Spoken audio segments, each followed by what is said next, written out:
अलग स्पीशीज हैं। स्पीशीज मतलब अलग अलग टाइप्स की, जी हाँ, जीवन है, अलग अलग टाइप्स के लिविंग बींग्स हैं। जैसे ट्रीज होते हैं, बर्ड्स होते हैं, एक्वेटिक्स। एक्वेटिक्स मतलब जो जलचर होते हैं, जल में घूमते हैं, हाँ? और एक्वेटिक्स होते हैं, और ट्रीज होते हैं, बर्ड्स मतलब पक्षी, है ना? और रेप्टाइल्स, इंसेक्ट्स और रेप्टाइल्स। इंसेक्ट्स होते हैं कीड़े मकोड़े, हाँ? और रेप्टाइल्स होते हैं रेंगने वाले कीड़े, मतलब उड़ते नहीं है वो, रेंगते हैं, छोटे छोटे से सांप, ये सब रेप्टाइल्स में आते हैं। तो ऐसे बहुत सारी, ऐसे ह्यूमन बींग्स भी हैं। तो ऐसे बहुत सारी कैटेगरी है, बस इनमें ये चेंजेस हैं। 84 लाख स्पीशीज है ना ये। तो इनमें से हमें बाहर, हम ना इन 84 लाख स्पीशीज में घूमती रहती है जीवात्मा।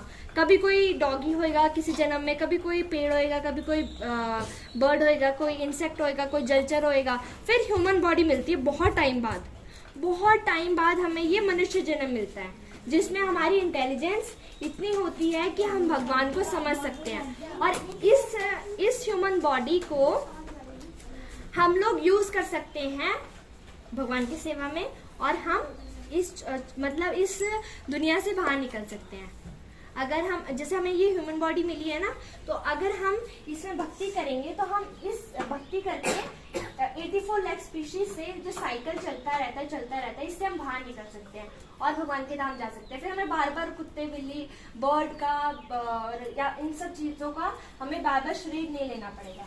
इसीलिए ह्यूमन बॉडी को एग्जिट गेट भी कहते हैं। क्या कहते हैं? Exit gate. एग्जिट गेट, क्योंकि हम यहाँ से अगर हमने भक्ति कर ली तो हम बाहर निकल जाएंगे, भगवान के पास चले जाएंगे। भक्ति नहीं करी, फिर से अगले जन्म में कुछ और बन जाएंगे, या फिर से अगर ह्यूमन बीइंग बन गए तो फिर से ABCD शुरू से पढ़ेंगे, छोटे से, है ना? फिर से बनना पड़ेगा, कोई फायदा नहीं है। तो इसीलिए ऐसा बताते हैं कि भक्ति में ही एक ऐसी चीज है कि अगर हमने जैसे 10% इस जीवन में हमने भक्ति करी, तो अगले जन्म में हमें 11% से स्टार्ट करनी पड़ेगी। एक प्लस पॉइंट है भक्ति का। पर जैसे अगर हमने पढ़ाई करी, इस जन्म में हमने 100% पढ़ाई कर ली, अगले जन्म में हमें 0 से स्टार्ट करना पड़ेगा। और ये भी कोई पक्का नहीं है कि मनुष्य जीवन ही मिलेगा। कुत्ता, बिल्ली, शेर, हाथी, छिपकली, कीड़े मकोड़े कुछ भी बन सकते हैं। इसीलिए भक्ति और पढ़ाई में ही डिफरेंस है।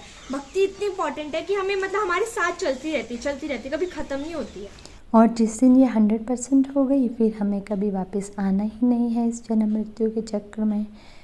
भगवान के धाम जाना है, जो कि बहुत ही सुंदर है। ठीक है, थैंक यू सो मच।